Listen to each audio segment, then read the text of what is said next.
Hello friends, welcome to Pebbles. நான் உங்கள் Gobi Sudha, Kovai Samayal. நம்ம இன்னைக்கு செய்ய போறது Murungai keerai kadaiyal. Murungai keeraiல வந்து நிறைய மருத்துவ குணங்கள் இருக்கு. அதாவது நோய் எதிர்ப்பு சக்தி வந்து நிறைய நமக்கு கிடைக்கும்.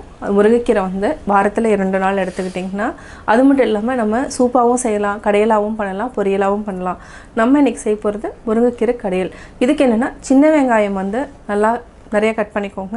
இது கூட வரமிளகாய் சேர்த்து செய்ய போறோம். வாங்க எப்படி செய்யறதுன்னு பார்க்கலாம்.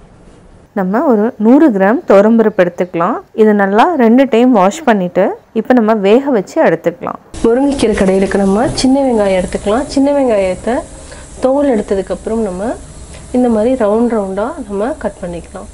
இது கூட 2 வரமிளகாய், ஒரு பச்சை மிளகாய், பூண்டு வந்து ஒரு 7 பல் பூண்டை வந்து நான் நீட்ட வாக்கில் கட் பண்ணியிருக்கிறேன். இதுக்கு தக்காளி வந்து ஆப்ஷனல் தான். நான் தக்காளி எடுத்துருக்கேன். தக்காளி வேணும்னா நீங்கள் எடுத்துக்கோங்க, இல்லைனாலும் தேவையில்லை. இதுக்கு புளி ஆட் பண்ணாமல் தான் நம்ம செய்ய போகிறோம். ஒரு மண் பாத்திரம் எடுத்துக்கலாம். மண் பாத்திரத்தில் ஆயில் விட்டுக்கலாம்.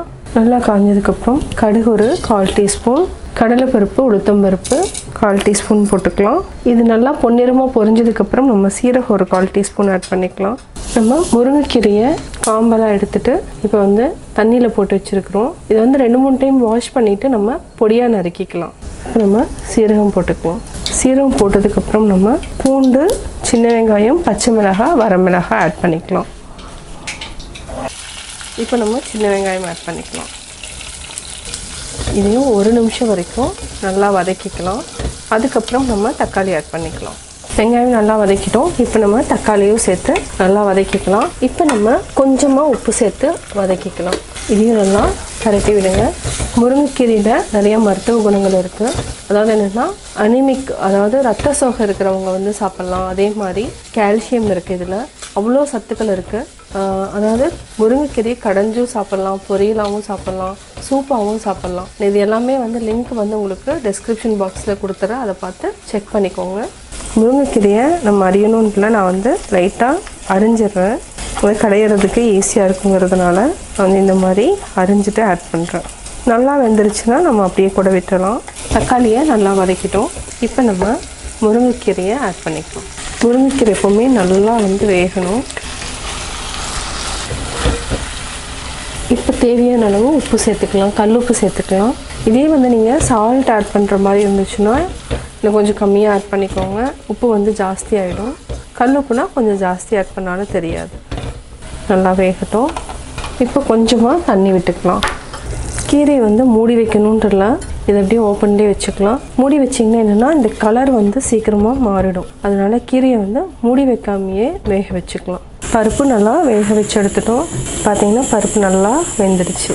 இதை நல்லா மிக்ஸ் பண்ணிவிட்டு இப்போ நம்ம முருங்கைக்கீரையில் ஆட் பண்ணிக்கலாம். அதே மாதிரி இதில் வந்து வேக வச்சு பருப்பை நம்ம கொட்டிக்கலாம். கொஞ்சமாக தண்ணி விட்டுக்கலாம். இது நல்லா மிக்ஸ் பண்ணி விடுங்க. மண் பாத்திரத்தில் எப்போவுமே என்னென்னா நீங்கள் ஹை ஃப்ளேமில் வைக்க வேண்டாம். ஹை ஃப்ளேமில் வச்சிங்கன்னா அந்த கீழே வந்து அப்படியே கொஞ்சம் கொஞ்சமாக ஆயில் விட ஆரம்பிச்சிடும் சீக்கிரமாக. அதாவது ஒரு 6 மந்த் வர பாத்திரம் நம்மளுக்கு ஒரு 3 மந்த்ஸ் தான் வரும். அதனால் சிம்லேயே வந்து வேக வைங்க. இப்போ நம்ம தேவையான அளவு உப்பு சேர்த்துக்கலாம். கொஞ்சமாக தண்ணி விட்டு மிக்ஸ் பண்ணிக்கோங்க. காரம் உங்களுக்கு பத்தலை அப்படின்னு நீங்கள் ஃபீல் பண்ணிங்கன்னா நம்ம வந்து சாம்பார் தூள் போட்டுக்கலாம், இல்லைன்னா குழம்பு மிளகாத்தூள் எது இருந்தாலும் நம்ம ஆட் பண்ணிக்கலாம். இந்த வரமிளகாயும் பச்சை மிளகாயும் நல்லா காரமாக இருக்கிறதுனால எனக்கு இந்த காரம் வந்து இதுவே போதும். இப்போ கொதித்த உடனே ஆஃப் பண்ணிடலாம். கொஞ்சம் கொதிக்கட்டும். முருங்கைக்கீரை நல்லா வெந்துருச்சு. இதை வந்து நம்ம வந்து மற்ற இருந்துச்சுனாலும் மற்றலையும் கடையலாம். நான் வந்து என்னென்னா அரிஞ்சு போட்டதுனால நீங்கள் வந்து கடையணுங்கிற அவசியம் இல்லை. ஒருவேளை அப்படியே முழு கீரையாக நீங்கள் ஆட் பண்ணிங்கன்னா மத்தில் வச்சு கடைஞ்சிக்கலாம். இப்போது கீரை ரெடி ஆயாச்சு. ஆஃப் பண்ணிக்கலாம். நோய் எதிர்ப்பு சக்தி உள்ள முருங்கைக்கீரை கடையல் ரெடி. முருங்கைக்கீரை கடையல் எப்படி செஞ்சேங்கிறத பார்த்தீங்க. இது வந்து ஒரு ரொம்ப சத்தான கீரை. இது வந்து வாரத்துக்கு 2 முறை எடுத்துக்கோங்க. நீங்களும் ட்ரை பண்ணி பாருங்கள். பார்த்துட்டு உங்களுடைய கமெண்ட்ஸ் எனக்கு சொல்லுங்கள். லைக் பண்ணுங்கள், ஷேர் பண்ணுங்கள், சப்ஸ்கிரைப் பண்ணுங்கள். அது மட்டும் இல்லாமல் பக்கத்தில் இருக்கிற பெல் ஐக்கானை மறக்காமல் கிளிக் பண்ணிவிட்டு நாங்கள் அப்லோட் பண்ணுற வீடியோவை நீங்கள் தெரிஞ்சுக்கலாம். என்னோடய குக்கிங் வீடியோ முடிஞ்சதுக்கப்புறம் பார்த்தீங்கன்னா ஒரு திருக்குறள் வந்து நீங்கள் பார்க்கலாம்.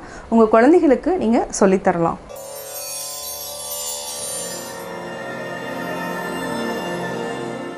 தாமின் புறுவது உலகின் புறக்கண்டு காமுறுவர் கற்றறிந்தார்.